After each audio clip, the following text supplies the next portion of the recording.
conversando sobre o tema segurança, falando da importância do nosso posicionamento diante de Deus com base na própria Escritura. E ao longo dessa série de mensagens que tem nos acompanhado aí nos cultos da manhã, a pergunta que eu tenho feito ao abrir o culto é basicamente essa: como você sabe que conhece a Deus? Como você sabe que Ele te ama?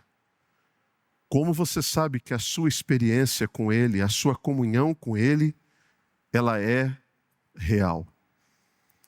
A primeira epístola de João, ela carrega basicamente convicções sobre a nossa relação com Deus.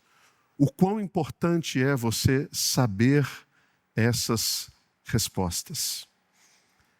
É muito mais importante do que você saber qual universidade você vai estudar. É muito mais importante do que você saber com quem eu vou casar. É muito mais importante você saber a resposta dessas perguntas do que quanto eu vou ganhar. Ou ainda, se você já está numa fase mais avançada da vida, quanto tempo eu ainda tenho? Nenhuma pergunta é mais importante do que essa. Como você sabe que você conhece verdadeiramente a Deus?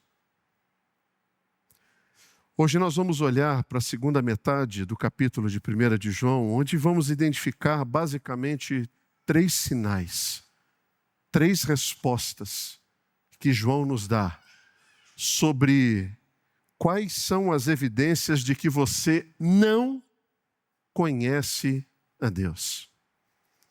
Você não conhece a Deus se você vive pecando. Você não conhece a Deus se você diz que não tem pecado.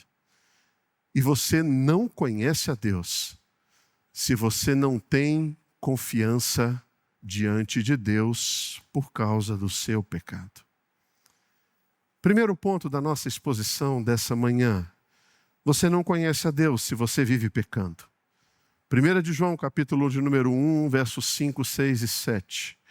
Ora, a mensagem que da parte dele temos ouvido e vos anunciamos é esta: que Deus é luz e não há nele treva nenhuma. Deixa eu fazer uma observação aqui. É comum em religiões orientais uma composição de luz e trevas nas suas divindades. É até mesmo muito usual pessoas utilizarem o símbolo do yin e yang. Uma parte da cor preta, outra parte da cor branca, uma bola preta no branco, uma bola branca no preto, mostrando um nível de equilíbrio entre essas forças, o bem e o mal, a luz e as trevas. O Deus que nós cremos é só luz. Nele não há treva nenhuma. Versículo de número 6. Se dissermos que mantemos comunhão com Ele, andamos nas trevas. Se dissermos que mantemos comunhão com Ele e andarmos nas trevas, mentimos e não praticamos a verdade. Se, porém, andarmos na luz, como Ele está na luz, mantemos comunhão uns com os outros. E o sangue de Jesus, seu Filho, nos purifica de todo pecado. Como é que eu tenho convicção de que eu conheço a Deus? Se eu não ando nas trevas. Gustavo, não andar nas trevas significa que eu não peco? Não, não é isso que o texto está dizendo. Porque a palavra andar, utilizada por João nessa epístola, ela tem o objetivo de alguém que está quase que caçando. Alguém que está perseguindo o pecado, não para abatê-lo, mas para consumi-lo. Esse é o andar em busca. É a pessoa que está sempre olhando uma oportunidade de pecar. Seja em que âmbito isso for. Ele está dizendo sobre uma vida que persegue o pecado de maneira voluntária, de maneira desafiadora e obstinada. Eu vou passar por esse caminho, porque eu sei que nesse caminho tem uma oportunidade de pecar ali. Eu vou fazer essa ligação, porque eu sei que essa ligação vai provocar a ira daquela pessoa. Eu vou mandar essa mensagem, porque eu sei que quando tocar no celular daquela pessoa essa mensagem, existe uma possibilidade de reconectarmos, de despertar algo gostoso entre nós que morreu. De maneira obstinada. Andar pecando é perseguir o pecado. Se você foi realmente salvo, um novo espírito passa a habitar no seu coração. Você tem uma nova vida. Você tem uma nova disposição de crer e de viver. Diferente da sua natureza. Recentemente, eu e a minha esposa e os meus filhos estávamos na casa de um parente. E aí, lá na casa do parente, ele e ela acho que acreditam piamente que o cachorro é gente. Eles têm certeza disso. Mas o cachorro mostra com todas as evidências que ele é um cachorro. Mesmo que ele se chame Zequinha.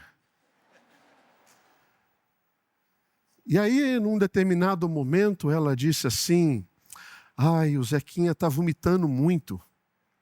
E aí eu falei, puxa vida, esse negócio dá um trabalho, né? Ela falou, não, até que não, porque ele come todo o vômito.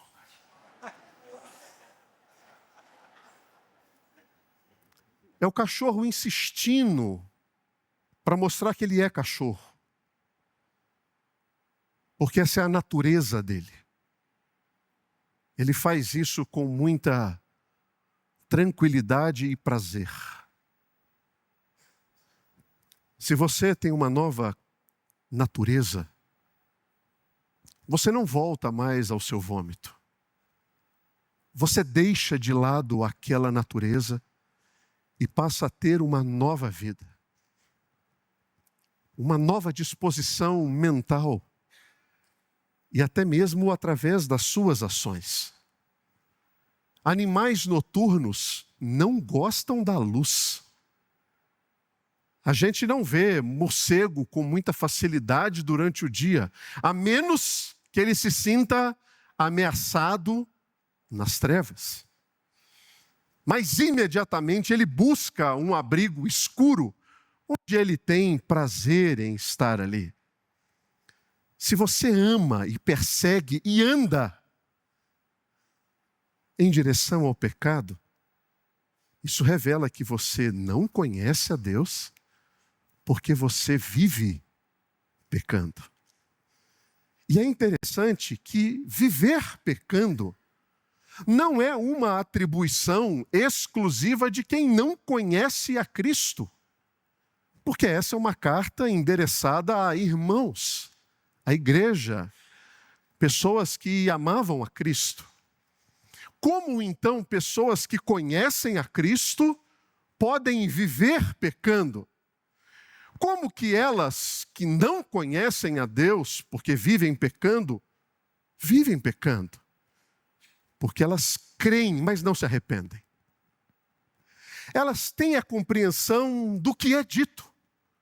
Mas nunca a compreensão produz arrependimento. Porque a evidência da crença é o arrependimento.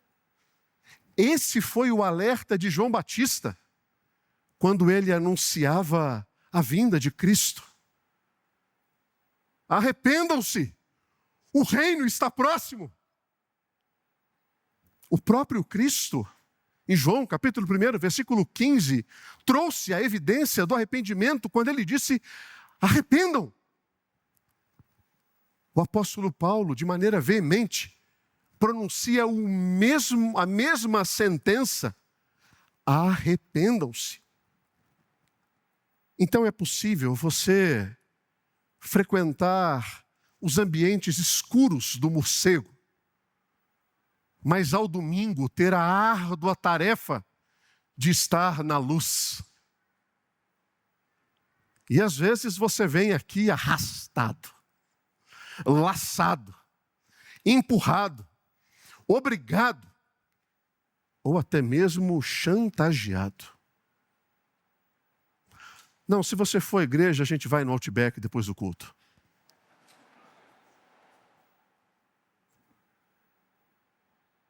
É possível você crer e nunca se arrepender. E por conta disso você evidencia que você não conhece a Deus. Isso também é evidenciado pelo fato de você abraçar o pecado. Eu sou cristão, mas eu amo tanto o dinheiro que eu estou disposto a fazer coisas bem complicadas para recebê-lo. Eu estou disposto a sonegar, eu estou disposto a mentir, eu estou disposto a fazer negociações ilícitas, porque o importante é que eu me beneficie. Você ama tanto o pecado e o prazer do seu corpo, que você está disposto a realizar os prazeres do seu corpo em detrimento à palavra de Deus. E você abertamente, sexta e sábado, tem uma vida regada à satisfação dos seus prazeres. Mas no domingo você está aqui, mas você abraça o pecado. Você ama o pecado. Você enche a sua cara. Você bebe, você usa drogas, você se deleita naquilo que você anseia. E cada vez mais vão surgindo igrejas para te ajudar a crer e abraçar o pecado, conciliar essas duas coisas inconciliáveis. Tem igreja que diz, não, vem para cá, aqui a gente abre bercofe, fuma charuto e enche a cara de uísque. Pode vir. Tem igreja que diz, não, vem para cá. Aqui a liderança toda é homossexual, não tem nenhum problema. Você pode crer e continuar abraçando o pecado sem nenhum problema. Evidências de que não conhece a Deus, porque não se arrepende e não abandona o pecado, mas abraça o pecado. Uma outra evidência de que você não conhece a Deus porque você vive pecando é porque o seu cristianismo ele é meramente nominal. Ele nunca entrou no seu coração, ele sempre permeou a sua mente, mas ele nunca desceu para o seu coração. Ele nunca alcançou os seus olhos, a sua boca, as suas mãos. Ele só permeia a mente. Ele não se enraiza. E de repente você está aqui, porque você não sabe o que fazer no domingo de manhã. Porque você vem aqui há 30, 40 e 50 anos e não tem outro lugar para você estar.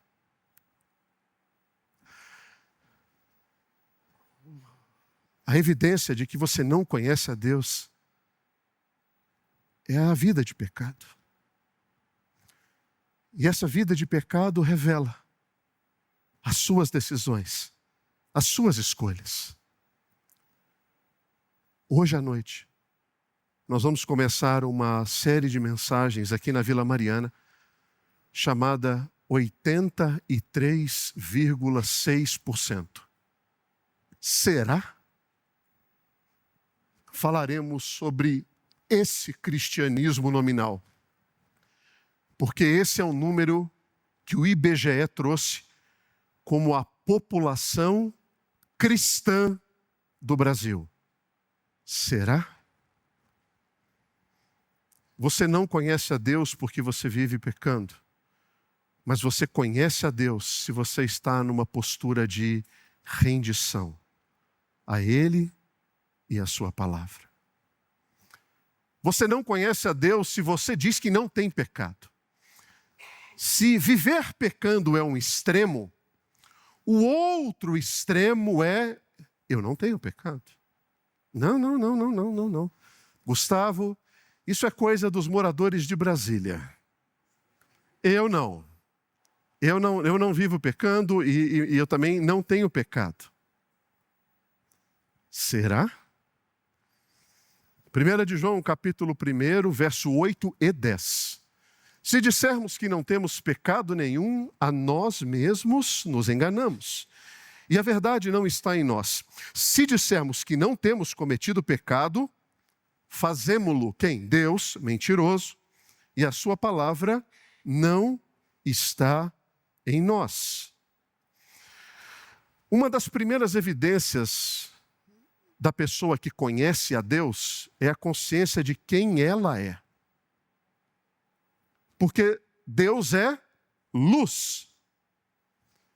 Ter contato com Deus e a sua palavra é ser iluminado.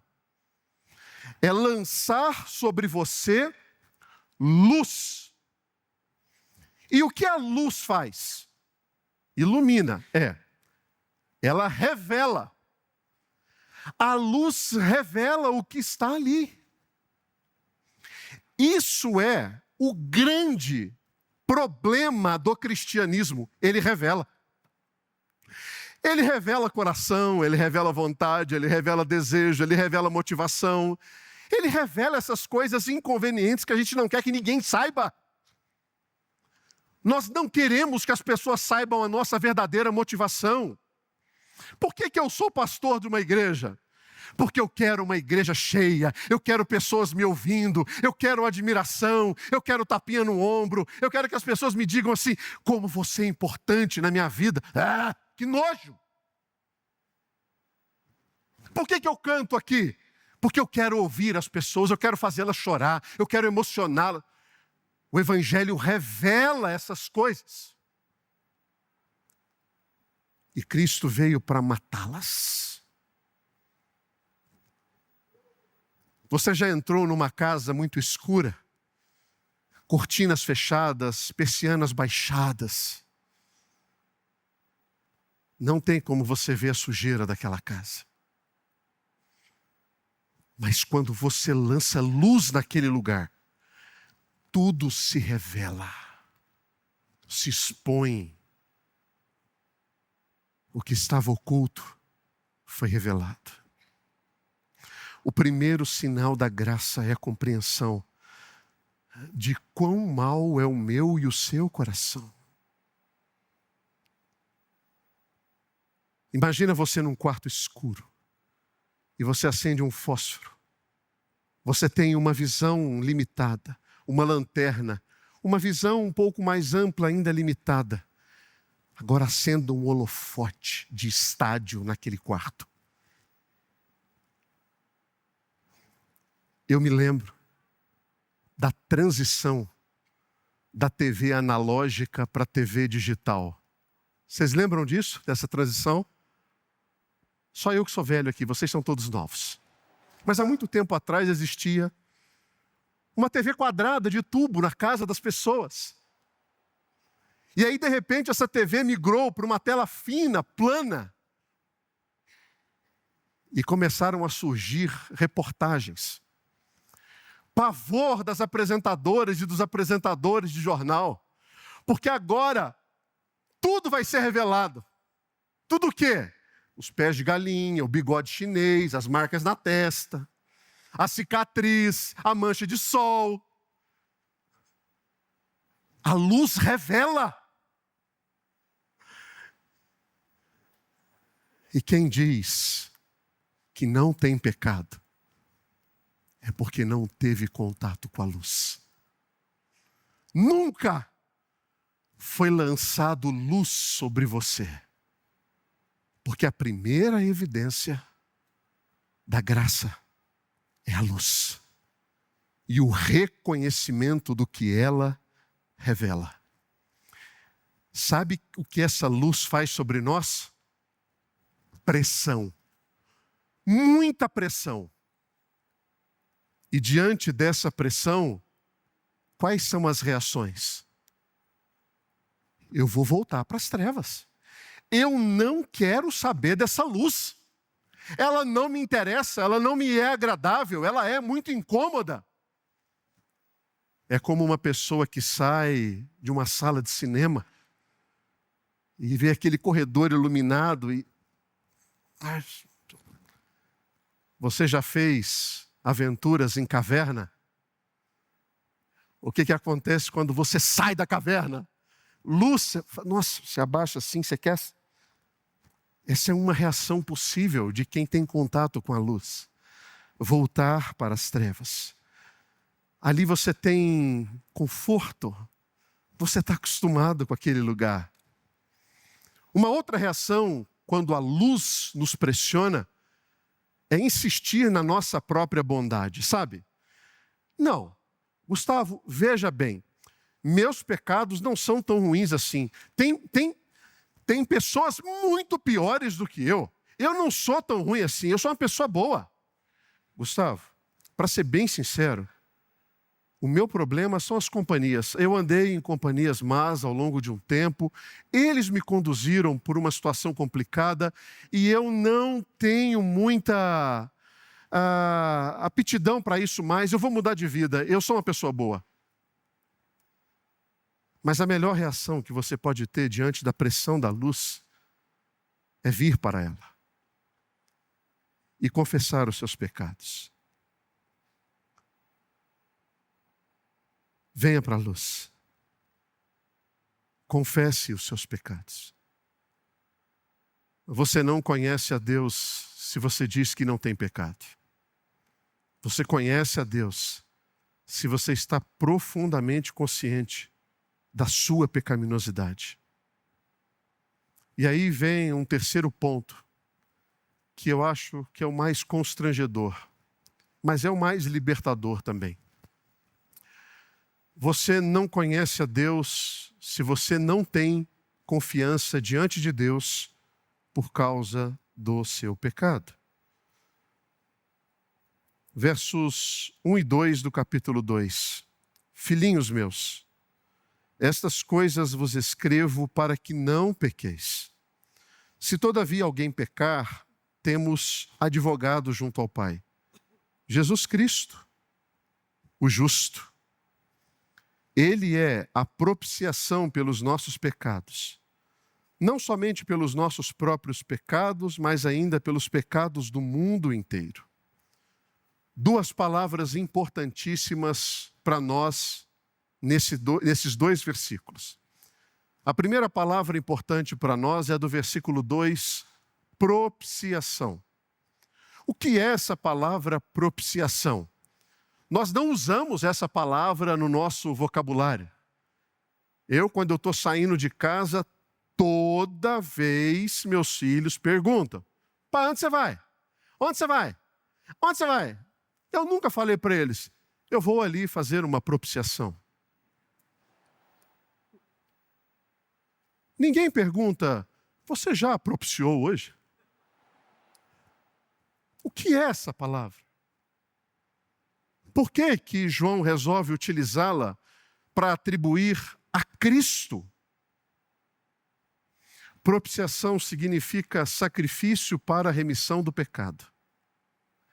Ele é o sacrifício para o perdão do meu pecado. No caso, dos nossos pecados. Ele é a propiciação para o perdão dos nossos pecados. A outra palavra importante nesse texto é a palavra advogado. Atribui também a Cristo um papel, uma função. O que se espera de um advogado? Que ele te represente, que ele te defenda, que ele possa olhar a sua causa e te representar de maneira adequada, fiel, incrível, ao ponto de te dar ou a isenção da culpa ou a vitória sobre aquela causa. Só que existe um certo problema aqui. Porque se um advogado defende o seu quê? Cliente, né? Diante de uma causa, Cristo vai nos defender do quê? Você é inocente? Eu não sou inocente. Não tem nenhum inocente entre nós. Mesmo que você acredite que seja. Não é. Ele vai dizer o quê? Nele reside a verdade? Sim. Então ele vai chegar diante de Deus e falar assim, olha, eu estou aqui com o meu cliente e ele é culpado. É por isso que essas duas palavras precisam estar juntas. Porque ele jamais vai utilizar a via da misericórdia para Deus, dizendo assim, Senhor, ele é culpado, mas por favor, dá um jeitinho nessa causa. Não tem como a gente aliviar essa sentença, não tem como a gente conversar assim no privado, no particular. Jesus precisa apelar para a justiça. E a fala de Cristo é, esse é o meu cliente, ele é culpado, eu sou a propiciação por ele. Eu morri para que ele não fosse condenado. Você tem segurança disso quando você está diante de Deus? Ou você ainda acha que os seus pecados diante de Deus devem promover para você insegurança na sua condição de filho dele? Deus nunca te salvou porque você foi uma boa pessoa. Deus nunca te salvou porque você vem aos cultos dominicais, porque você canta nos coros, porque você canta nos conjuntos, porque você serve nos ministérios, porque você é pastor, porque você é presbítero, porque você é diácono. Deus nunca te salvou baseado no seu desempenho. Olha, Senhor, está aqui a minha avaliação 360 e eu gostaria que o Senhor visse como eu sou incrível com todos os meus pares. Você nunca foi salvo por isso. Quando Deus te salvou, Ele sabia da imundícia do seu quarto, do seu coração. Ele sempre soube.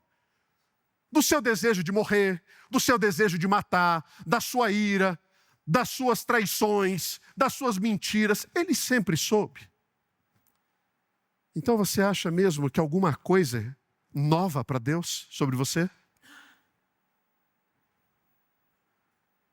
Por isso o tema da mensagem é segurança na relação com o meu pecado. Você tem segurança disso? De que você foi perdoado? E que pelo fato de você ser perdoado, você não vive mais pecando? E quando acontece essa excepcionalidade de pecado, você tem um advogado, que também é a propiciação pelo pecado que eventualmente você venha a cometer? Segurança na relação do pecado diante de Deus. Segurança porque diante do trono de Deus eu tenho uma defesa perfeita. Segurança porque o meu nome está gravado nas mãos daquele que morreu e derramou o seu sangue para me salvar. Segurança quando o inimigo vem e lança sobre mim desespero, medo, ansiedade e angústia. Segurança, porque o meu Salvador, que não tem nenhum pecado, morreu para perdoar os meus pecados. Segurança, porque a minha alma foi comprada por toda a eternidade pelo sangue do Cordeiro. Você tem segurança diante de Deus? Você não conhece a Deus se você não tem confiança diante dele por causa do seu pecado. Você conhece a Deus se você descansa confiadamente na obra consumada de Cristo Jesus. E aí? O que eu faço? Avalie o seu coração. Avalie a sua vida. Quando a luz de Cristo vem sobre você, você endurece o seu coração? Olha para mim aqui. Quando a luz de Cristo vem sobre você, você endurece o seu coração?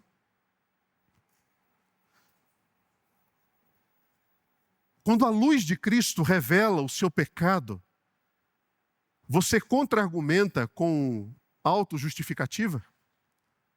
Não, sabe o que é? Porque, na verdade, naquele dia, especificamente naquele dia, quando a luz de Cristo vem sobre você, você tem dificuldade para receber a graça de Deus, porque graça é um negócio muito humilhante. As suas promoções você conquistou, seu casamento você foi atrás, seu apartamento você comprou. Existe muito mérito na sua vida. Mas graça? Você tem dificuldade para receber a graça? Avalie seu coração. O Evangelho, ele exige que a gente creia em duas coisas muito difíceis. Você é tão ruim que Jesus teve que morrer por você. Mas ele é tão amoroso que ele fez isso por amor.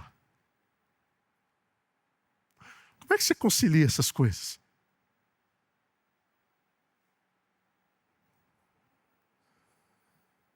Valorize convicção e arrependimento. Eu tenho convicção do que ele fez por mim. E eu me arrependo. E olha,